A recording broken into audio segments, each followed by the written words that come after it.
Happy everyone. Today's story is Henry's Pirate Surprise. Henry's Uncle Richard was a toy maker and lived above his shop. Henry loved to visit as his uncle would always surprise him with new toys. Then he would ask Henry to play with them over the weekend. "You're my chief toy tester," his uncle would say. "It's a very important job." This time his uncle had a special surprise for him. On a large table stood an enormous wooden ship. "Wow, a pirate ship!" exclaimed Henry. "It's amazing! This is the Stinking Rose, the finest pirate galleon to sail the seven seas. But this is not the surprise," said his uncle. "Really? But it's fabulous. What could possibly be more surprising than this?" asked Henry. "I think that honour fills me," said a voice from inside the ship. "The ship can talk." Henry's mouth fell wide open. "The ship doesn't talk," his uncle started to explain, but then a door opened on the deck and a tiny pirate captain walked into view, took off his hat with a flourish and bowed to Henry. "Captain Eightpiece at your service." Henry couldn't believe his eyes. "This is the best toy you have ever made, Uncle Richard. Henry Captain Eightpiece is real, and so is the rest of his crew," Uncle Richard whispered. "Absolutely!" cried Captain Eightpiece. "My crew and I have been looking for a good ship. Fortunately, we came to your uncle's shop and found this wonderful vessel. We sail tomorrow." "But you can't. How can you? You're only 6 inches high," exclaimed Henry. 6.5, actually. Captain Eightpiece stood tall. "Well, if I'm not real, then you won't be able to feel this, will you?" He took out his cut glass, marched over to Henry and poked him in the hand. "Ouch!" shouted Henry. "He did that to me too," smiled Henry's uncle. "Then he paid me for the ship with gold coins. We're going to help Captain Eightpiece and his crew launch the ship tomorrow." "Let me introduce you to my crew, dear boy," said the captain. "Men on deck now," he roared, and 4 tiny men appeared on the deck of his ship. "This is Barney Call, the first mate. He is second in command to me. And Limpety Pit, the bossoon. He makes sure all the crew do their jobs properly. Periwinkle is the second mate and is in charge of navigation. And finally, Razor Cam, the helmsman. He mans the helm, which means he steers the ship." Captain Eightpiece looked up at Henry. "We could do with a captain, boy, but unfortunately you're a bit, big. However, we've got lots of jobs for you to do. If you want to help, that'd be nice." So Henry scrubbed the deck with a toothbrush.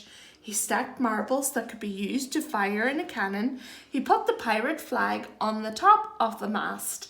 And he filled matchboxes with flour, cereal, and other foods ready for the long journey. Henry stayed with the pirate until it was bedtime. The crew told him about their adventures sailing the high seas, battling scary monsters, and finding treasure. He could have listened to them all night.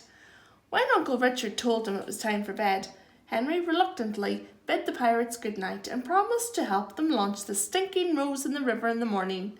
Then he went to bed and was fast asleep in minutes.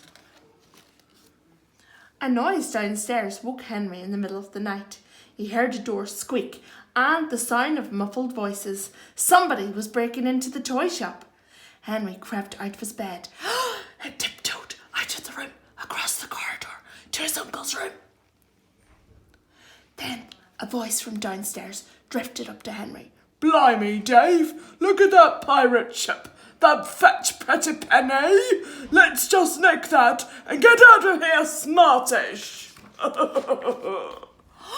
Henry knew that he needed to scare the burglars away. He was desperately trying to think of a plan when he felt something run up his pajama trouser leg along his arm, and then he heard a voice whisper in his ear. "Trying to figure out how to catch the burglars, are you? Good man! Captain Eightpiece swung from Henry's ear onto his nose and looked him in the eyes. Limpy, Barney and Perry are hiding in the ship, ready to surprise them. Razor's underneath the table, and up to no good, I'd imagine. What's your plan? Whispered Henry. We're pirates, my boy. We'll repel them. And with that, Captain Eightpiece jumped off Henry's nose, ran down his arm and onto the floor, where he disappeared into the darkness. The two burglars were now struggling with Stinking Rose. Help me lift this ship up, wheezed the shorter one. The larger thief bent over the ship. Ouch! Something bit my hand. Shh, you big baby, the smaller burglar scoffed. Put your back into it. Ow! Something bit me too. Ouch! And again. Henry tried not to laugh. The crew were poking the burglars' hands with swords. Then Henry heard the buzzing of an engine. He looked up and saw a remote control helicopter. Captain Eightpiece was throwing tiny bags of flour into the thieves' eyes. Stop, you scoundrels! Captain Eightpiece shouted. Quick, run! Let's get out of here! Cried the thieves.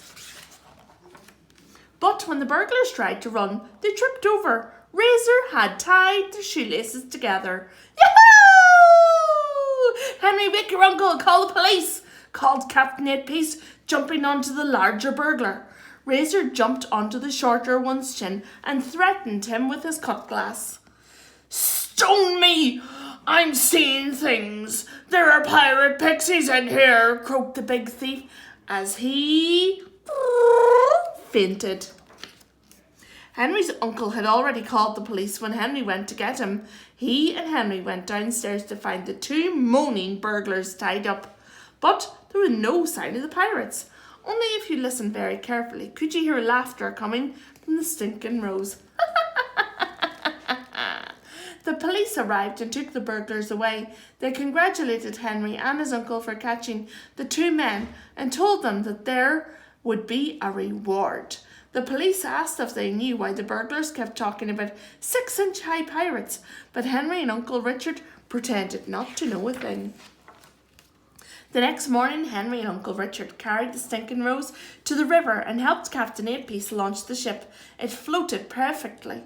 Captain Eightpiece thanked Henry and Uncle Richard from the ship. Good spot of fun last night, Henry. If you ever grow smaller, you can definitely be my cabin boy. And with a flourish of his hat and a graceful bow, Captain Eightpiece jumped onto the Stinking Rose, and he and his crew sailed off towards the 7 seas and new adventures. The end.